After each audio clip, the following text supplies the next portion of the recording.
الحمد للہ رب العالمین والعاقبۃ للمتقین والصلاۃ والسلام علی سید الانبیاء والمرسلین اما بعد فاعوذ باللہ من الشیطان الرجیم بسم اللہ الرحمن الرحیم وَإِذْ قَالَ مُوسَىٰ لِقَوْمِهِ إِنَّ اللَّهَ يَأْمُرُكُمْ أَن تَذْبَحُوا بَقَرَةً قَالُوا أَتَتَّخِذُنَا هُزُوًا قَالَ أَعُوذُ بِاللَّهِ أَنْ أَكُونَ مِنَ الْجَاهِلِينَ صدق اللہ العظیم وصدق رسولہ النبی الکریم الامین ان اللہ وملائکتہ یصلون علی النبی یا ایہا الذین آمنوا صلوا علیہ وسلموا تسلیما اللہم صل علی سیدنا ومولانا محمد وعلی آل سیدنا ومولانا محمد مبارک وسلم صلی علیہ۔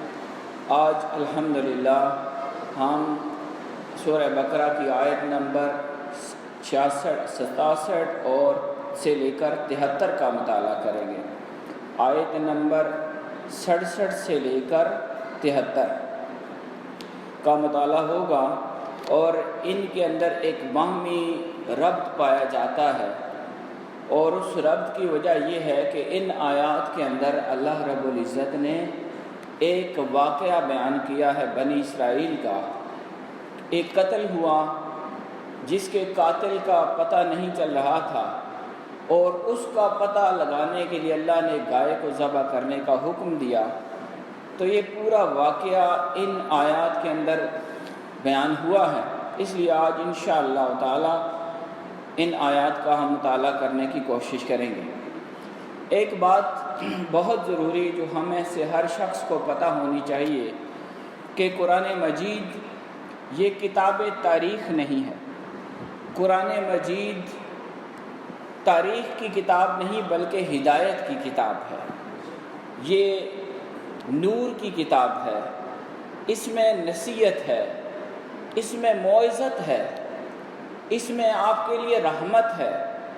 اس لیے اس کے اندر جتنے بھی تاریخی واقعات ہیں ان کو کسی ترتیب میں لا کر بیان نہیں کیا گیا، بلکہ ان کو حسب ضرورت رہنمائی کے لیے، ہدایت کے لیے، نور کے لیے، نصیحت کے لیے اللہ رب العزت نے بیان کیا، اور اس کی ترتیب کا خیال رکھنا یہ قرآن کا موضوع یا قرآن کا مقصود نہیں۔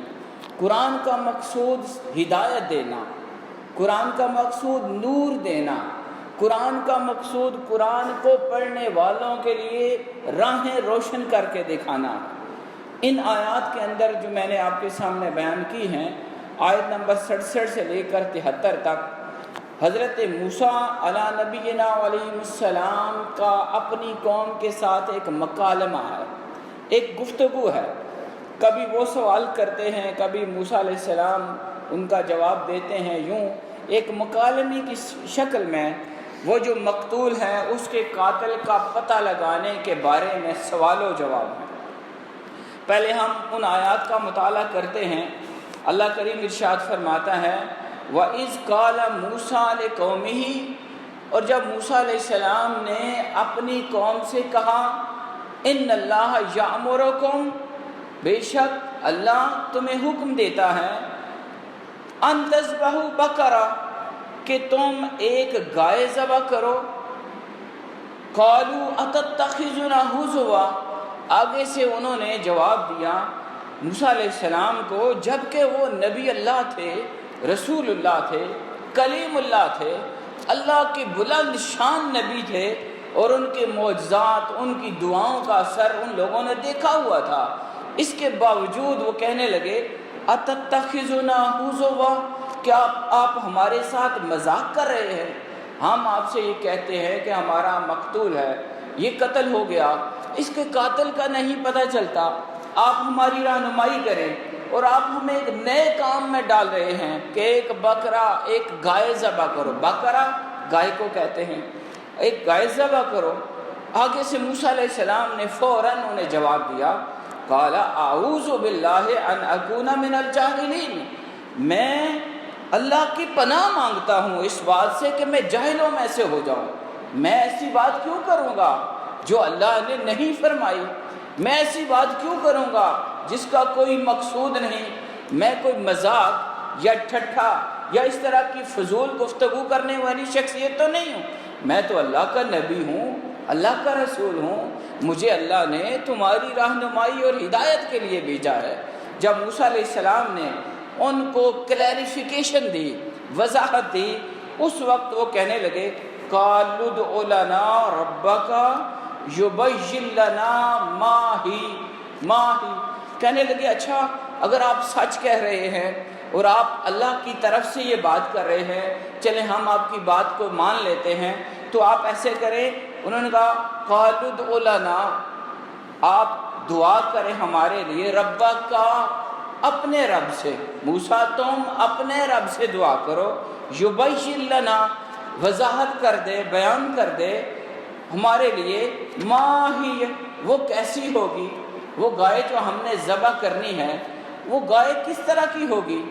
قال، موسیٰ علیہ السلام نے اللہ سے پوچھا اور پھر عرض کی، ان کو بتایا انہو یقولو، بے شک اللہ فرماتا ہے، انہا بقرۃ، بے شک وہ ایک ایسی گائے ہوگی، لا فاردن، وہ نہ تو بوڑھی ہوگی، فارد کہتے ہیں بوڑھی کو، پرانی عمر کو، مسنہ کو، جو کبیرہ ہو، بڑی عمر والی ہو، ولا بکر، نہ وہ بالکل چھوٹی عمر کی ہو، بچیا نہ ہو، کم عمر نہ ہو، صغیرہ نہ ہو، درمیانی، اوان بین ذالک، بلکہ ان دونوں کے درمیان والی عمر کی ہونی چاہیے۔ فَفْعَلُوا مَا تُؤْمَرُونَ، اب ایسے کرو جو تمہیں حکم ہے اس پر عمل کرو۔ اب دیکھیں یہ ایک بڑا انداز ہے، اشاراتی طریقے سے موسیٰ علیہ السلام نے ان کا مسئلہ سن کر اللہ رب العزت کی بارگاہ میں عرض کی اور اس کا حل نکالا اور کہا فَفْعَلُوا، بس عمل کرو، مَا تُؤْمَرُونَ، جو تمہیں حکم دے دیا گیا ہے۔ اب عمل کرتے، اگر اسی وقت وہ عمل کرتے تو اللہ رب العزت کا طریقہ تھا، اللہ نے خود بتایا تھا، اس کا نتیجہ نکل آتا، ان کے سامنے وہ بات آ جاتی، لیکن انہوں نے ایسا کام نہیں کیا۔ پھر وہ کہنے لگ پڑے قَالُوا ادْعُ لَنَا رَبَّكَ يُبَيِّن لَنَا مَا لَوْنُهَا، کہنے لگے کہ اپنے رب سے یہ بات بھی پوچھو کہ اس کا رنگ کیسا ہونا چاہیے۔ قالو، انہوں نے کہا ادعو لنا، ہمارے لیے دعا کر، ربا کا، اپنے رب سے۔ اس بات کو بھی آپ نے یاد رکھنا ہے، یہ بڑا خاص نکتہ ہے۔ ہو اللہ کا بندہ، اللہ کی طرف سے عطا کردہ نعمتیں بھی لے رہا ہو، نبی بھی سامنے موجود ہو، اور وہ رسول عظیم الشان نبی بن کر ان کے سامنے آیا ہو، اور وہ معجزات بھی دکھا رہا ہو، کبھی سوٹی مارے تو پتھر سے 12 چشمے نکلیں، کبھی دعا کرے تو بادل سایہ کرنے لگ پڑے، کبھی دعا کرے تو آسمان سے کھانا من و سلوہ نازل ہونے لگ پڑے، لیکن پھر بھی ان کا امتی، ان کا ماننے والا اور ان کا غلام اور مرید انہیں کہے ادعو لنا ربک کا، موسیٰ تو اپنے رب سے دعا کر۔ کیا وہ رب سب کا نہیں؟ کیا رب ان لوگوں کا نہیں جو نعمتیں کھا رہے تھے؟ رب تو سب کا تھا، لیکن ان کے دل میں ابھی شک تھا اور یہ اللہ کی ربوبیت کو کاملاً نہیں مانتے تھے۔ انہوں نے کہا ہمارے لیے اللہ سے، اپنے رب سے دعا کرو، یبین لنا ما لونھا، بیان کرے، ہمیں وضاحت دے کہ اب اس گائے کا رنگ کیسا ہو۔ پہلا سوال کیا تھا کہ گائے کیسی ہوگی، اس کیسی میں انہوں نے اس کی عمر پوچھی تھی، تو آگے سے جواب بتا دیا گیا، نہ بوڑھی ہو نہ جوان ہو، درمیان ہو۔ پھر کہنے لگے ما لونھا، اس کا رنگ کیسا ہوگا، اس کا رنگ بتائیں، ہمارے لیے واضح کر دے رنگ اس کا۔ قال، موسیٰ علیہ السلام نے آگے سے انہیں بتایا، انہو یقول، وہ رب کائنات ارشاد فرماتا ہے، انہا بقرۃ، وہ بے شک گائے ہو، صفراء، زرد رنگ کی ہو، پیلے رنگ والی ہو۔ اب انہوں نے اپنے اوپر خود سوال کر کے پابندی لگوا لی۔ اگر پہلے بات پر عمل ہو جاتا اور جیسے موسیٰ علیہ السلام نے انہیں کہا تھا بھائی ٹھیک ہے بتا دیا، نہ جوان ہو نہ بچی ہو نہ بوڑھی ہو، درمیانی ہو، تو فَفْعَلُوا مَا تُؤْمَرُونَ، جو کہہ دیا گیا ہے عمل کر دو، مسئلہ حل ہو جاتا۔ لیکن یہ کیلو کال میں بڑھ گئے، سوال و جواب میں پڑ گئے، کیا کیوں کیسے میں پڑ گئے، شک میں پڑ گئے۔ یہ جو ان کا شک تھا اور کیا کیوں کیسے والا عمل تھا، اب خود اپنے اوپر پابندیاں لگوانا شروع کر دیں۔ اللہ نے کہا انہا بقرۃ، وہ ایسی گائے ہو صفراء، وہ پیلی ہونی چاہیے، اور فاقع لونھا، اب ایک اور پابندی کہ وہ پیلے رنگ کی بھی ہو، زرد رنگ کی بھی ہو، اور فاقع لونھا، اس کا رنگ گہرا پیلا ہونا چاہیے۔ اب آپ سوچ رہے ہوں گے کہ ایسی گائے جو صرف ایک ہی رنگ کی ہو اور اس کا سارے کا سارا رنگ پیلا ہو اور وہ پیلا گہرا ہو، اور آگے پھر مزید اللہ پاک نے فرما دیا تسر الناظرین، وہ دیکھنے والوں کو بہت اچھی لگے۔ اللہ وہ جو بھی اسے دیکھے ان کو بھلی لگے، خوش ہو جائیں، دیکھنے والے کہیں کیا بات ہے جی، کیا جانور ہے، کیا خوبصورتی ہے اس کی۔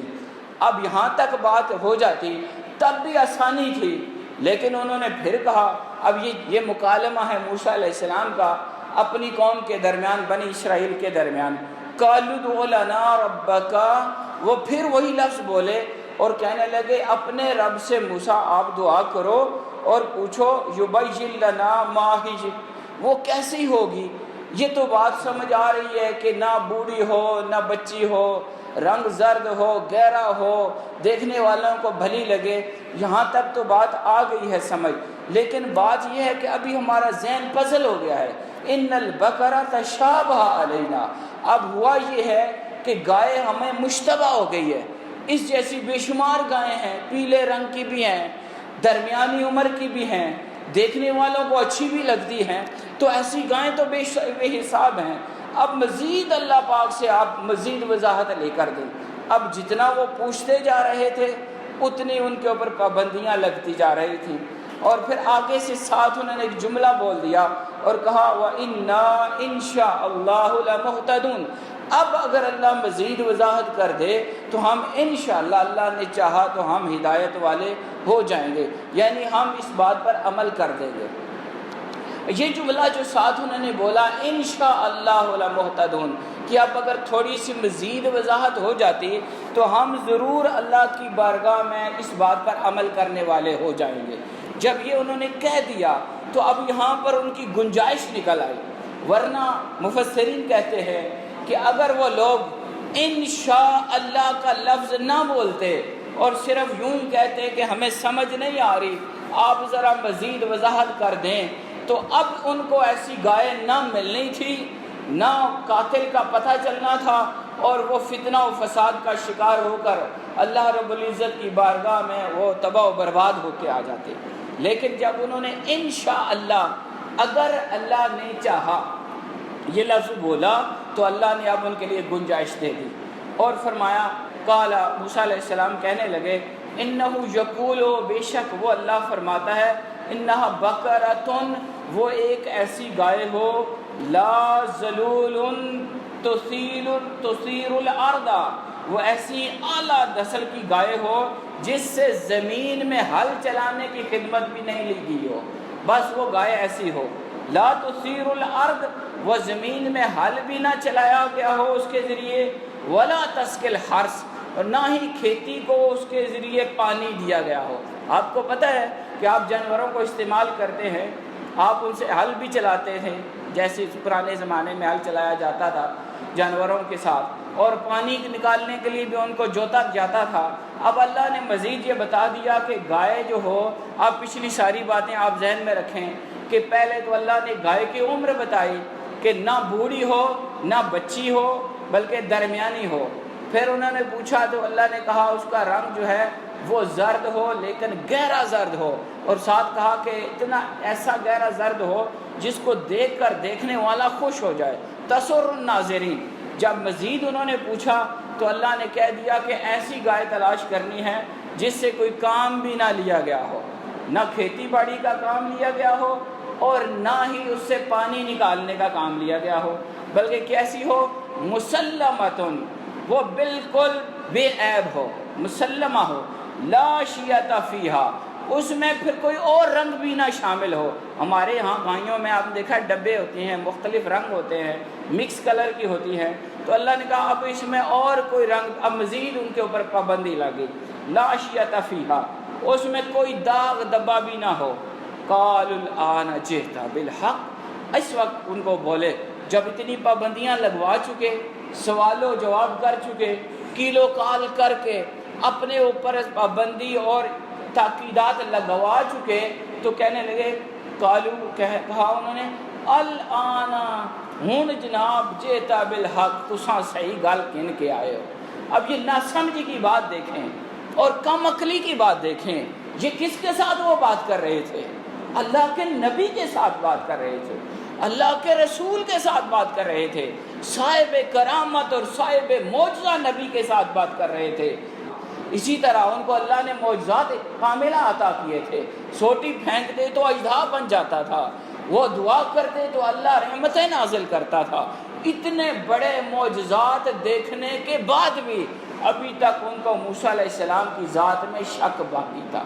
یہ آپ کو سمجھنا ہے کہ اگر آپ نے کسی کو مان لیا ہے، چاہے آپ کسی کی نبوت کو مان چکے، جیسے ہم اپنے آقا امام الانبیاء حضرت محمد مصطفیٰ صلی اللہ علیہ وسلم کی ذات پر ایمان رکھتے ہیں کہ لا الہ الا اللہ، کوئی اور الہ نہیں، وحدہ لا شریک ہے ہمارا رب، ہماری عبادت کے لائق وہی ہے، ہمارے سجدوں کے لائق وہی ہے، ہمارے دعاؤں کے لائق بھی وہی ہے، عبادت ہر طرح کی ہے ایک رب کے سامنے ہے، اور ساتھ محمد الرسول اللہ، محمد اللہ کے رسول ہیں، وہ قیامت تک کے لیے نبی ہیں، وہ خاتم النبیین نبی ہیں، وہ رحمت للعالمین نبی ہیں، وہ صاحب کرامت و صاحب معجزہ نبی ہیں، وہ تمام نبیوں کے سردار نبی ہیں، وہ اللہ کے حبیب نبی ہیں۔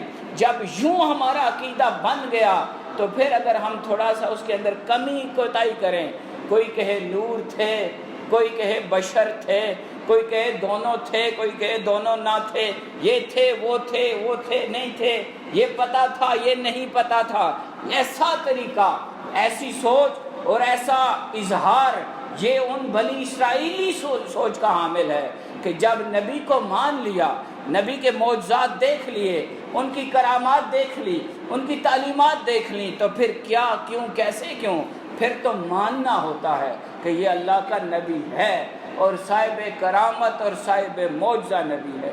انہوں نے کہا ہون جناب تساں صحیح گل دسی، الآن جئت بالحق، ہون تساں صحیح گل آندی جی، ہون تساں حق بیان کیتا، تو جو پہلے بیان کیا تھا کیا وہ حق نہیں تھا؟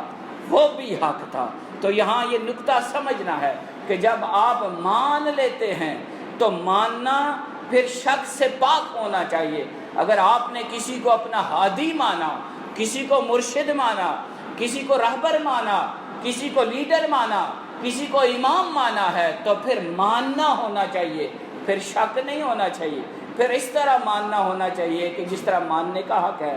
موسیٰ علیہ السلام نے کہا اچھا ٹھیک ہے، فذبحوها، انہوں نے اس گائے کو تلاش کیا، وہ ذبح کیا، اور اللہ کہتا ہے وَمَا كَادُوا يَفْعَلُونَ، حالانکہ ان کا یہ کام کرنے کا ارادہ نہیں نظر آتا تھا، وہ یہ کام ذبح کرنے والے معلوم نہیں ہوتے تھے۔ وَمَا كَادُوا يَفْعَلُونَ، یہاں تک ہم آیت کو پڑھ لیتے ہیں اور باقی آیات کی تشریح کے ساتھ آخری دو آیات کو دیکھیں گے۔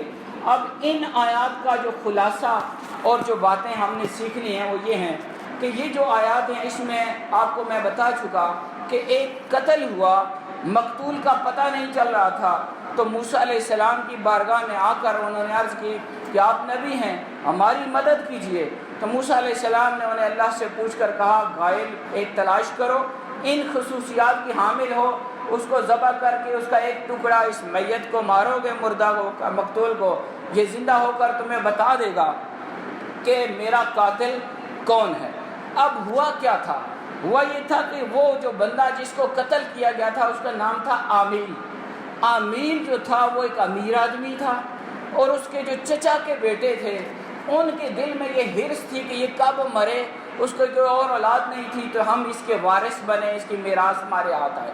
وہ بابا لمبی عمر کا تھا، مرتا نہیں تھا، تو انہوں نے اس کو قتل کیا، اور قتل کر کے انہوں نے اپنے جو مخالف لوگ ہیں، یہ پولیس والے بیٹھے ہوئے ہیں، ان کو یہ زیادہ تجربہ ہے، وہ اپنے مخالف لوگوں کے گھروں کے سامنے جا کر وہ اس میت کو پھینکا، اپنے چچے کی میت کو، اور صبح شور مچا دیا کہ تم لوگوں نے ہمارے اس بابے کو مارا ہے۔ اب ان سے دیت کا مطالبہ کرنے لگ پڑے۔ اب قتل خود کرنے والے تھے، معاملہ فساد کو پہنچا۔ جنہوں نے نہیں قتل کیا تھا انہوں نے بڑے طریقے کیے، انہوں نے کہا یار ہم آپ کو حلف دیتے ہیں، قسم دیتے ہیں، یقین کر لو یہ کام ہمارا نہیں، ہمارا کیا لینا دینا آپ سے۔ لیکن وہ اب چونکہ انہوں نے قتل کو چھپانا تھا، اب یہ مسئلہ کھڑا ہو گیا اور ان کے اور ان کے خاندان کے درمیان میں ایک فساد کی شکل بن گئی۔ اب کچھ لوگ جو شریف لوگ تھے، ہر دور میں ہوتے ہیں، وہ موسیٰ علیہ السلام کے پاس گئے اور عرض کی حضور آپ اللہ کے نبی ہیں، ہماری مدد کریں۔ تو موسیٰ علیہ السلام نے ان سے یہ جا کے وہ اللہ سے پوچھ کے ان کو حل بتا دیا۔ اب ہوا کیا، یہاں سے اب بات کو آپ نے دوبارہ غور سے سمجھنا ہے۔ جب موسیٰ علیہ السلام نے انہیں کہا بھائی گائے ذبح کرو اور اس کا ٹکڑا اس کو مارو، تو آگے سے ان کا چونکہ یقین کامل نہیں تھا موسیٰ علیہ السلام پر، ایمان ایک کامل نہیں رکھتے تھے، ان کے اندر یہ عیب تھا۔ میں نے پہلے پچھلے تمام خطبات میں آپ کو یہ بات کی ہے کہ وہ مانتے بھی تھے، نہیں بھی مانتے تھے، وہ اللہ کی نعمتوں سے لطف اندوز بھی ہوتے تھے، انکار بھی کرتے تھے، اور کہنے لگے اتتخذنا ہزوا۔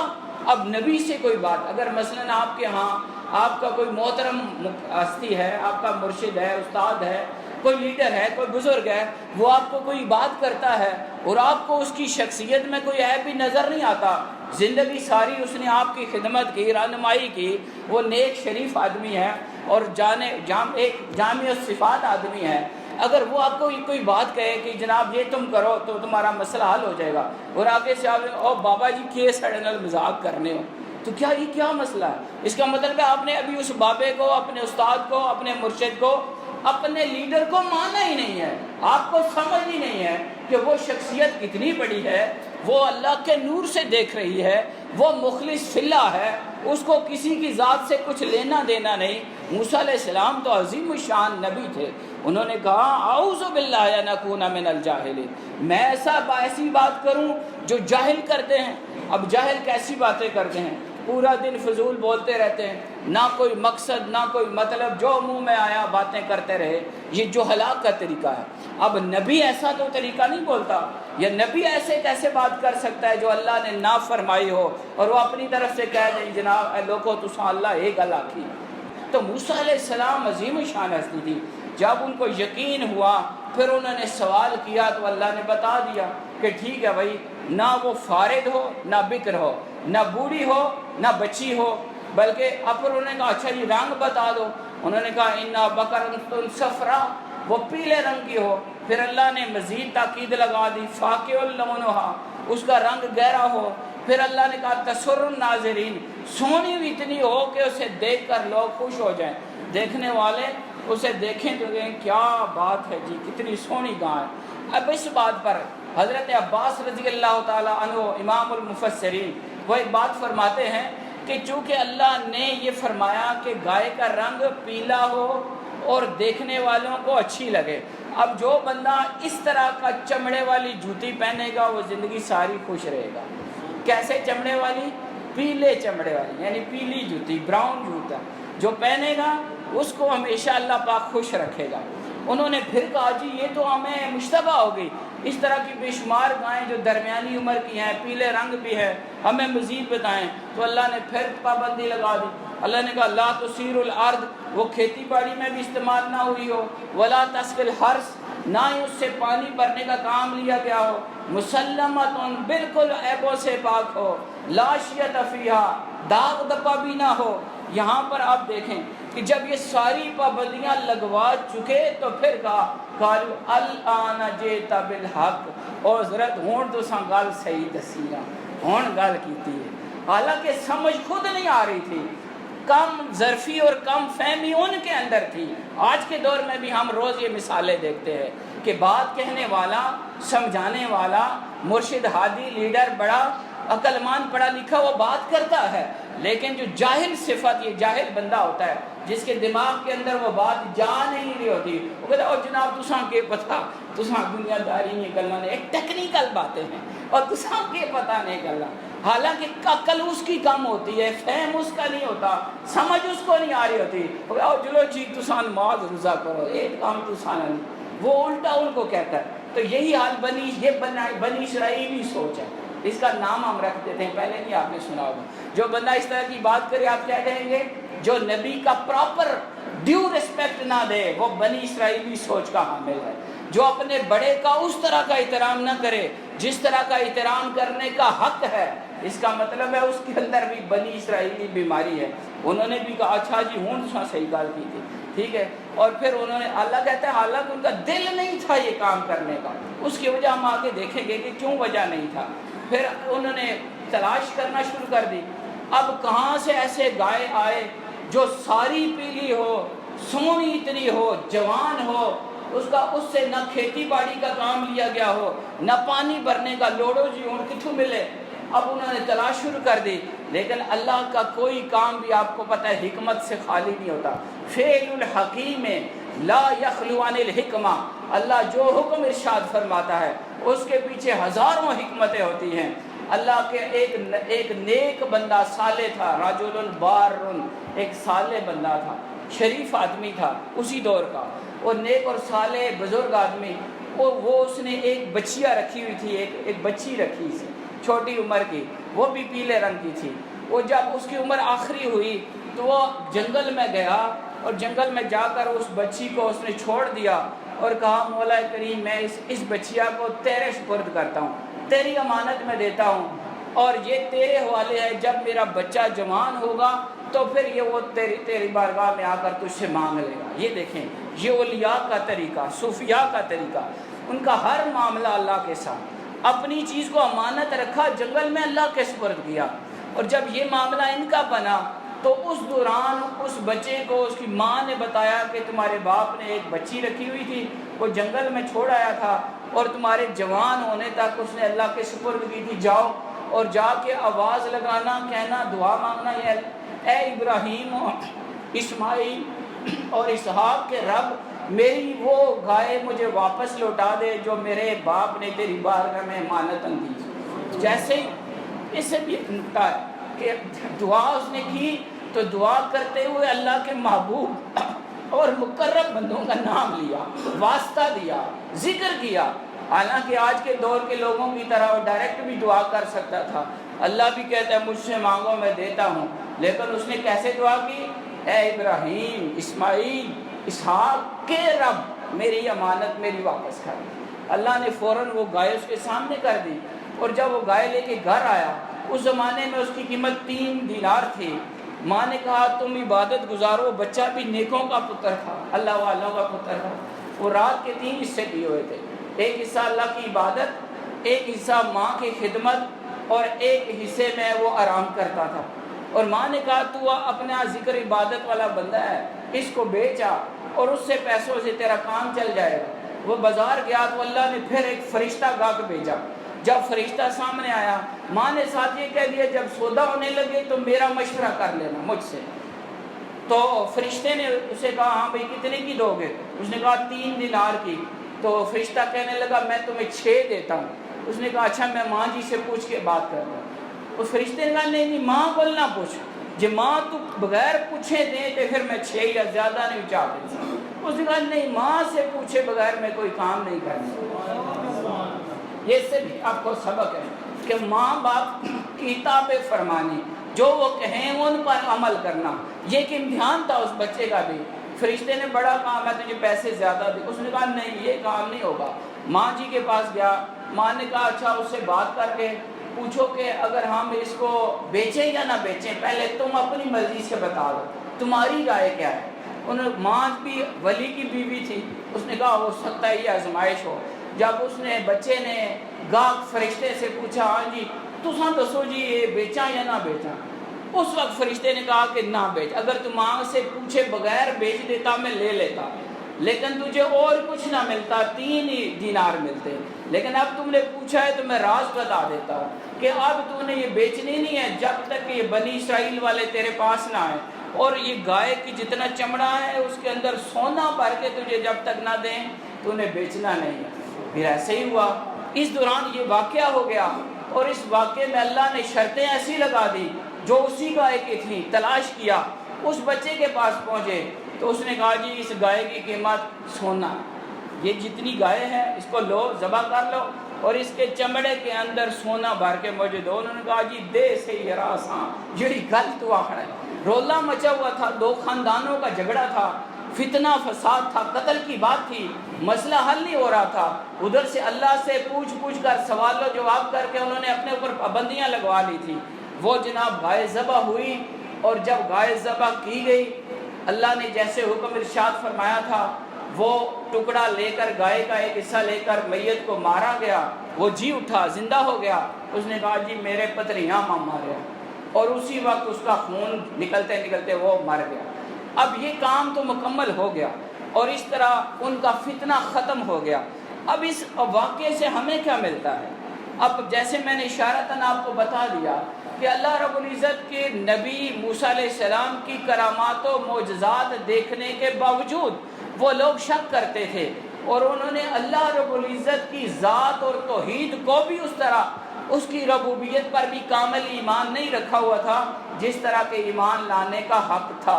انہوں نے کہا ادعو لنا ربک، موسیٰ تو اپنے رب کو پوچھ، یہ نہیں کہا ادعو لنا ربنا، ہمارے رب سے پوچھ۔ یہ بات سمجھنے والی ہے کہ جب ماننا ہے تو کاملاً ماننا ہے کہ ہماری زندگی کا مالک اللہ، ہماری موت کا مالک اللہ، ہماری عزت اللہ کے پاس، ہماری ذلت اللہ کے پاس، نفع و نقصان کا حقیقی مالک اللہ ہے۔ یہ ایمان کامل ہونا چاہیے تھا۔ پھر موسیٰ علیہ السلام جو عظیم الشان نبی تھے، ان کی ذات کا بھی ادب اور احترام نہ رکھا۔ انہوں نے بار بار سوالات کیے، اور جب ساری باتیں وہ بتا چکے پھر ان کو کہا اچھا جی ہوں تساں صحیح گل دسی، الان جیتا بالحق۔ تو یہاں سے بھی ہمیں سیکھنا ہے کہ نبی کو ماننا ہے تو کاملاً ماننا ہے، ادب کے ساتھ، احترام کے ساتھ، یقین کے ساتھ، اور پختہ ایمان رکھنا ہے کہ جو نبی فرماتا ہے وہی حق ہے۔ وہ پہلی دفعہ فرمائے وہ بھی حق، وہ آخر میں فرمائے وہ بھی حق، وہ جو بھی فرما دے وہ حق ہے۔ اور اسی طرح اللہ رب العزت نے ان کو جو گائے ذبح کر کے قتل مقتول کا پتہ دیا تو اس میں کیا حکمت تھی؟ کسی اور طریقے سے بھی اللہ بتا سکتا تھا، موسیٰ علیہ السلام کو بتا دیتا، کوئی اور نشانی ظاہر کر دیتا، لیکن اللہ نے گائے ذبح کروا کے اس کا ٹکڑا میت کو مار کر مقتول کا قاتل کا پتہ بتایا۔ اس کے پیچھے کیا حکمت ہے؟ تو مفسرین کہتے ہیں کیونکہ یہ وہ قوم تھی کہ جو جنہوں نے بچھڑے کو ماننا شروع کر دیا تھا، خدا، بچھڑے کو خدا مانا لیا تھا نا، آپ کو پتہ ہے یہ بات، اور اسی دور میں مانا تھا، کچھ عرصہ پہلے ہی اس کو خدا منا لیا، اس کے سامنے سجدے کرنے لگ پڑے۔ تو اللہ نے کہا ٹھیک ہے، اگر جس کو تم نے سجدہ کیا ہے نا، جس کو تم پہلے خدا بنا کر پوجتے رہے، اسی کو تم سے میں نے چھری پھروا کر ختم کرنا ہے، تاکہ تمہارے دل سے غیر اللہ کی الہیت اور ربوبیت کا تعلق ختم ہو، ایک وحدہ لا شریک رب کے ساتھ تمہارا تعلق قائم ہو۔ اب یہ بات پورا واقعہ آپ ذرا غور کریں تو آپ کو پتہ چلتا ہے کہ یہ چھوٹی سی ایک قیامت اللہ نے سامنے دکھائی۔ قیامت میں کیا ہونا ہے؟ مردے زندہ ہوں گے، جو بھی مرے گا اللہ سب کو زندہ کر دے گا۔ اچھا، جس نے ظلم کیا ہوگا، گناہ کیا ہوگا، قتل کیا ہوگا، حق مارا ہوگا، حقوق اللہ، حقوق العباد ضائع کیے ہوں گے، اس کو سامنے لایا جائے گا، حساب و کتاب ہوگا، اور سزا یا جزا دے کر اللہ پاک قیامت ختم کرے گا۔ اگر آپ اس پورے واقعے کو دیکھیں تو آپ کو یہ قیامت صغریٰ، چھوٹی سی قیامت اللہ نے دکھائی، اور لوگوں کو قیامت تک کے لوگوں کو سبق دے دیا کہ قیامت والا دن کیسا ہوگا۔ جیسے یہ ہوا کہ مردہ زندہ ہوا، اگر ایک مردہ زندہ ہو سکتا ہے تو سارے بھی ہو سکتے ہیں۔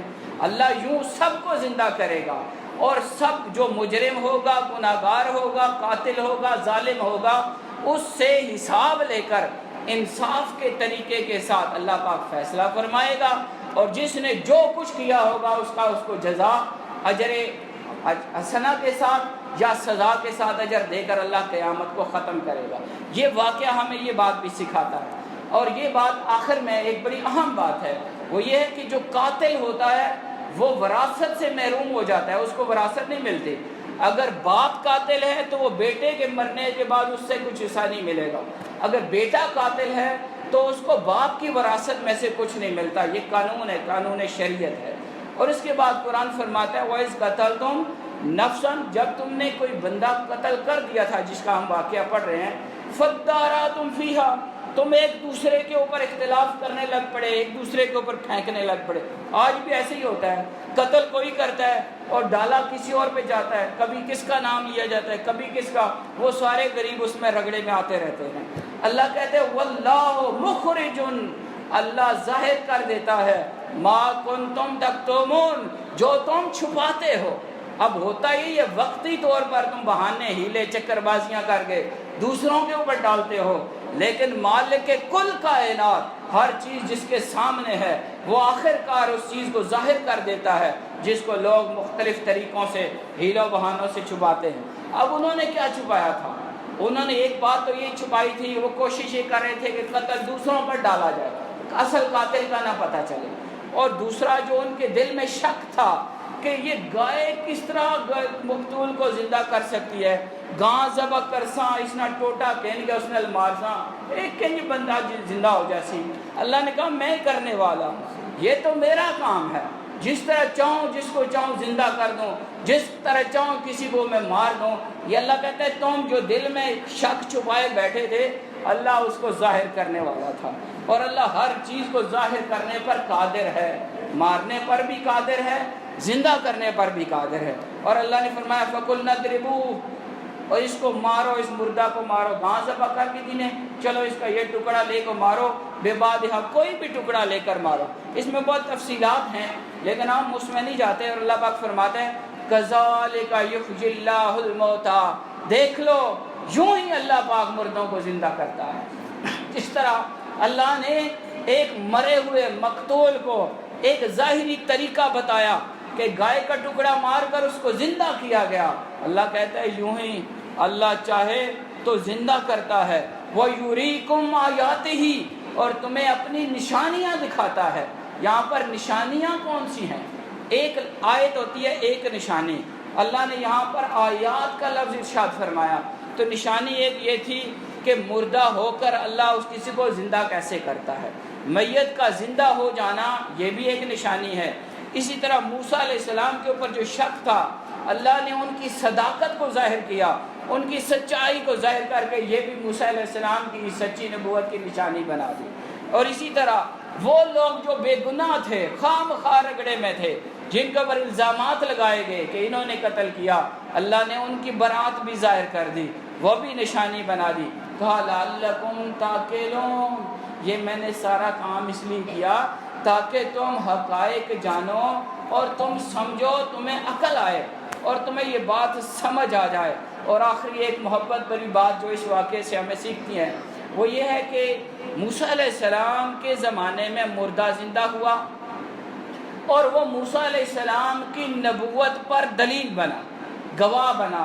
یہ موسیٰ علیہ السلام کا معجزہ ہو گیا۔ اب موسیٰ علیہ السلام کا معجزہ تو یہ تھا کہ ان کے زمانے میں ایک مردہ زندہ ہوا اس طرح۔ اب حضور کا معجزہ کیا ہے؟ آقا علیہ السلام، ہمارے آقا، امام الانبیاء، نبیوں کے سردار، اللہ کے حبیب، ان کی نبوت کے معجزات کیا ہیں؟ آپ کی نبوت کے لا تعداد معجزات ہیں، لیکن اس سے مشابہت رکھتے ہوئے آپ نے دیکھا ہے، آپ نے سنا ہے کہ حضور علیہ السلام کی بارگاہ میں پتھروں نے کلمہ پڑھ کے آپ کی گواہی دی۔ وہ تو جانور تھا، جانور زندہ ہوتا ہے، اس کے اندر سسٹم ہوتا ہے، لائف سسٹم ہوتا ہے، سسٹم لگے ہوتے ہیں، لیکن حضور کی بارگاہ میں ایک بے جان، نباتات نہیں بلکہ جمادات، انسان نہیں، جن نہیں، بلکہ جن کا نہ آنکھیں، نہ دل، نہ کان، نہ سسٹم، انہوں نے بھی بول کر حضور کی نبوت کی گواہی دی۔ درختوں نے گواہی دی، درختوں نے حکم مان کر، آپ نے اشارہ کیا درخت آپ کی بارگاہ میں آ گیا، جانوروں نے آپ کی نبوت کی گواہی دی، اور پھر کل جن و انس نے آپ کے اوپر اپنی جانیں قربان کر کے آپ کی نبوت کی گواہی دی۔ اور یوں اللہ پاک نے ہمیں یہ سبق دے دیا کہ لوگوں، قیامت آئے گی اور ایک دن ایسا ضرور آئے گا کہ جس میں ظالم کو مظلوم کے سامنے پیش ہو کر اپنے ظلم کا بدلہ چکانا پڑے گا۔ اللہ کریم ہمیں قرآن مجید کا نور، اس کا فہم، اس کی ہدایت عطا فرمائے، اور ہمیں قرآن مجید کو سمجھنے کی توفیق دے، پڑھنے کی بھی توفیق دے اور اس کے سمجھنے کی بھی توفیق دے، اور اس پر عمل کی توفیق عطا فرمائے۔ وما علینا الا البلاغ المبین۔